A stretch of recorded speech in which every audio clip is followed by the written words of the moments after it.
मार्कंडेय जी कहते हैं, मुनि, इस जगत की सृष्टि करके ब्रह्मा जी ने पूर्व कल्पों के अनुसार वर्ण, आश्रम, समुद्र, पर्वत और द्वीपों का विभाग किया। देवता, दैत्य तथा सर्प आदि के रूप में स्थान में भी पहले की भांति बनाए। ब्रह्मा जी के मरीचि नाम से विख्यात 2 पुत्र थे। उनके पुत्र कश्यप हुए। उनकी 13 पत्नियां हैं। वे सब की सब प्रजापति दक्ष की कन्याएं थीं। उनसे देवता, दैत्य और नाग आदि बहुत से पुत्र उत्पन्न हुए। अदिति के त्रिभुवन के स्वामी देवताओं को जन्म दिया। अदिति ने दैत्यों को तथा दनु ने महापराक्रमी एवं भयानक दानों को उत्पन्न किया। विनता ने गरुड़ और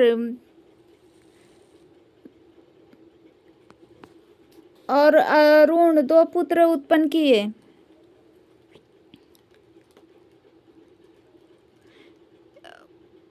वो 2 पुत्र उत्पन्न किए।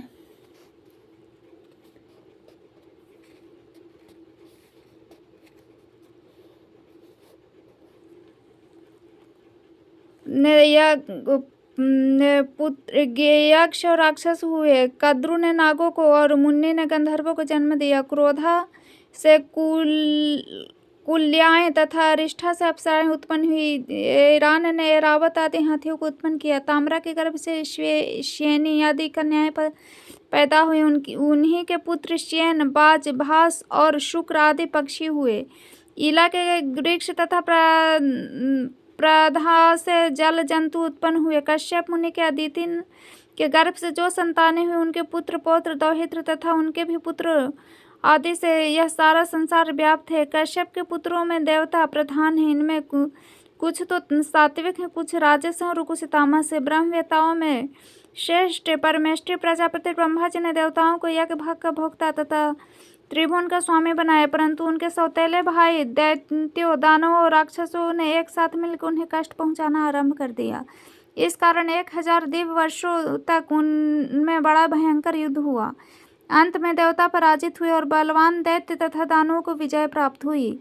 अपने पुत्रों को दैत्यों और दानवों के द्वारा पराजित एवं त्रिभुवन के राज्य अधिकार से वंचित तथा यज्ञ भाग छीन गए देख माता अदिति ने अत्यंत शोक से पीड़ित हो गई। उन्होंने भगवान सूर्य की आराधना के लिए महान यत्न आरंभ किया। वे नियमित आहार करती हुई कठोर नियमों का पालन और आकाश में स्थित तेजो राशि भगवान सूर्य का स्तवन करने लगी। अदिति बोली, भगवान, आप अत्यंत सूक्ष्म सुनहरी आभा से युक्त दिव्य शरीर धारण करते हैं, आपको नमस्कार है। आप तेज स्वरूप तेजस्वियों के ईश्वर, आधार एवं सनातन पुरुष हैं, आपको प्रणाम है। गोपते, आप जगत का उपकार करने के लिए जब अपने किरणों से पृथ्वी का जल ग्रहण करते हैं, उस समय आपका जो तीव्र रूप प्रकट होता है, मैं उसे नमस्कार करती हूँ। 8 महीनों तक सोममय रस को ग्रहण करने के लिए आप जो अत्यंत तीव्र स्वरूप धारण करते हैं, मैं उसे प्रणाम करती हूँ। भास्कर, उसी संपूर्ण रस को बरसाने के लिए जब आप छोड़ने को उद्धत होते हैं, उस समय आपको तृप्तिकारक मेघ रूप प्रकट होता है, उसको नमस्कार है। इस प्रकार जल के वर्षा से उत्पन्न हुए सब प्रकार के अन्नों को पकाने के लिए आप जो भास्कर रूप धारण करते हैं, उसे मैं प्रणाम करती हूँ। तरणे, जड़हन, धान की वृद्धि के लिए जो आप पाला गिराने के आदि के कारण अत्यंत शीतल रूप धारण करते हैं, उसको मेरा नमस्कार है। सूर्यदेव, वसंत ऋतु में जो आपका सौम्य रूप प्रकट होता है, जिसमें न अधिक गर्मी होती है न अधिक सर्दी, उसे मेरा बार बार नमस्कार है। जो संपूर्ण देवताओं तथा पितरों का तृप्त करने वाला है और अनाज को पकाने वाला है, आपके उस रूप को नमस्कार है। जो रूप लता और वृक्षों का एकमात्र जीवन दाता तथा अमृतमय है, जिसे देवता और पितर पान करते हैं, आपके उस सोम रूप को नमस्कार है। आपका विश्व में स्वरूप ताप एवं तृप्ति प्रदान करने वाले अग्नि और सोम के द्वारा व्याप्त है, आपको नमस्कार है। विभावसो, आपका जो रूप ऋक्य, यजु और सामय तेजो की एकता से इस विश्व को तपाता है, जो वेद त्रयी स्वरूप है, इसको मेरा नमस्कार है। तथा जो उससे भी उत्कृष्ट रूप है, जिसे ओम कहकर पुकारा जाता है, जो स्थूल, अनंतर और निर्मल है, उसको सदात्मा को नमस्कार है। इस प्रकार देवी अदिति नियम पूर्वक रहकर दिन रात सूर्यदेव की स्तुति करने लगी। उनकी आराधना की इच्छा से वे प्रतिदिन निराहार ही रहती थी। तदंतर बहुत कुछ समय व्यतीत होने पर भगवान सूर्य ने दक्ष कन्या अदिति को आकाश में प्रत्यक्ष दर्शन दिए। अदिति ने देखा कि आकाश से पृथ्वी तक तेज का एक महान पुंज स्थित है।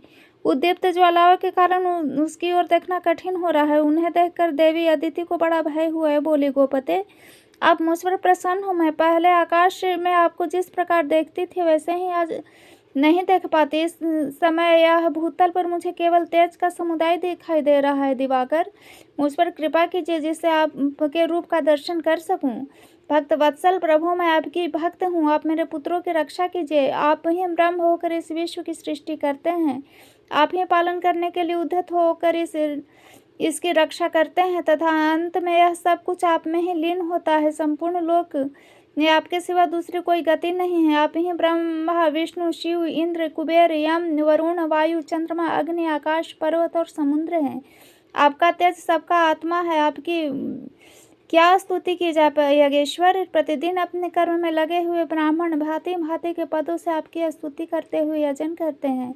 जिन्होंने अपने चित्त को वश में कर लिया है वे योगनिष्ठ पुरुष योग मार्ग से आपका ही ध्यान करते हुए परम पद को प्राप्त होते हैं। आप विश्व को ताप देते हैं, उसे पकाते हैं, उसकी रक्षा करते हैं और उसे भस्म कर डालते हैं। फिर आप जल गर्भित शीतल किरणों से द्वारा इस विश्व को प्रकट करते हैं और आनंद देते हैं। कमल योनि ब्रह्मा के रूप में आप ही सृष्टि करते हैं। अच्युत के नाम से भी पालन करते तथा कल्याण में रुद्र रूप धारण करके आप ही संपूर्ण जगत का संहार करते हैं। मार्कंडेय जी कहते हैं, तदंतर भगवान सूर्य अपने इस तेज को प्रकट हुए। उस समय वे तपाए हुए तांबे के समान कांतिमान दिखाई देते थे। देवी अदिति उनका दर्शन करके चरणों में गिर पड़ी। तब भगवान सूर्य ने कहा, देवी, तुम्हारी जो इच्छा है वह वर मुझसे मांग लो। तब देवी अदिति घुटने के बल से पृथ्वी पर बैठ के और मस्तक नमाकर प्रणाम करके वरदायक भगवान सूर्य से बोले, देव, आप प्रसन्न हो। अधिक बलवान दैत्यों और दानवों ने मेरे पुत्रों के हाथ से त्रिभुवन का राज्य और यज्ञ भाग छीन लिए हैं।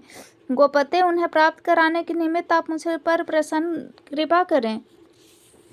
आप अपने अंश से देवताओं के बंधु होकर उनके शत्रुओं का नाश करें। प्रभु, आप ऐसी कृपा करें जिससे मेरे पुत्र पुनः यज्ञ भाग में भोक्ता तथा त्रिभुवन के स्वामी हो जाएं। तब भगवान सूर्य ने अदिति से प्रसन्न होकर कहा, देवी, मैं अपने सहस्त्र अंशों सहित तुम्हारे गर्भ से अवतीर्ण होकर तुम्हारे पुत्र के शत्रुओं का नाश करूंगा। इतना कहकर भगवान सूर्य अंतर्ध्यान हो गए और अदिति भी संपूर्ण मनोरथ सिद्ध हो जाने के कारण तपस्या से निवृत्त हो गए। तदंतर सूर्य के सुषुम्ना नाम वाली किरण जो सहस्त्र किरणों का समुदाय थी, देव माता अदिति के गर्भ में अवतीर्ण हुई।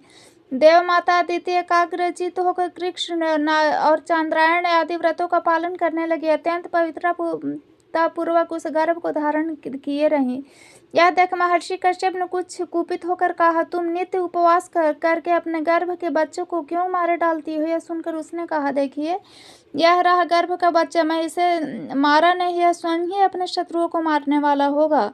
यो कहकर देवी अदिति ने उस गर्भ को उदर से बाहर कर दिया। वह अपने तेज से प्रज्वलित हो रहा था। उदय कालीन सूर्य के समान तेजस्वी उस गर्भ को देखकर कश्यप ने प्रणाम किया और ऋचाओं के द्वारा आदर पूर्वक उनकी स्तुति की। उनकी स्तुति करने पर शिव रूपधारी सूर्य उस अंडाकार गर्भ से प्रकट हो गए। उनके शरीर की शांति कमल पत्र के समान श्याम थी। वे अपने तेज से संपूर्ण दिशाओं को मुख उज्जवल कर रहे थे। तदंतर मुनि श्रेष्ठ कश्यप को संबोधित करके मेघ के समान गंभीर वाणी में आकाशवाणी हुई, मुने, तुमने अदिति से कहा था कि इस अंड को क्यों मार रही हो। उस समय तुमने मारीचितम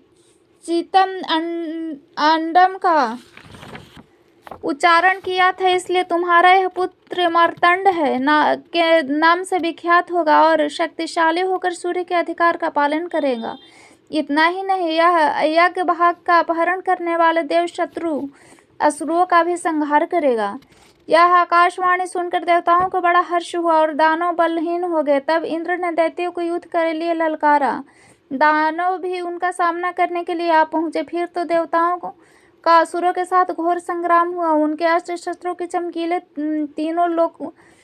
तीनों लोकों में प्रकाश छा गए। उस युद्ध में भगवान सूर्य की क्रूर दृष्टि पड़ने तथा उनके तेज से दग्ध होने के कारण सब असुर जल कर भस्म हो गए। अब तो देवताओं के हर्ष की सीमा न रही। उन्होंने तेज की उत्पत्ति स्थान भगवान सूर्य और अदिति का स्तमन किया। उन्हें पूर्ववत अपने अधिकार और यज्ञ के भाग प्राप्त हो गए। भगवान सूर्य भी अपने अधिकार का पालन करने लगे। वे नीचे और ऊपर फैली हुई किरणों के कारण कदम पुष्प के समान सुशोभित हो रहे थे। उनका मंडल गोलाकार अग्निपिंड के समान है। तदंतर भगवान सूर्य को प्रसन्न करके प्रजापति विश्वकर्मा ने विनय पूर्वक अपनी संज्ञा नाम की कन्या उनको ब्याह दी। विवस्वान से संज्ञा के गर्भ से वैवस्वत मनु का जन्म हुआ। वैवस्वत मनु की विशेष कथा पहले ही बताई जा चुकी है।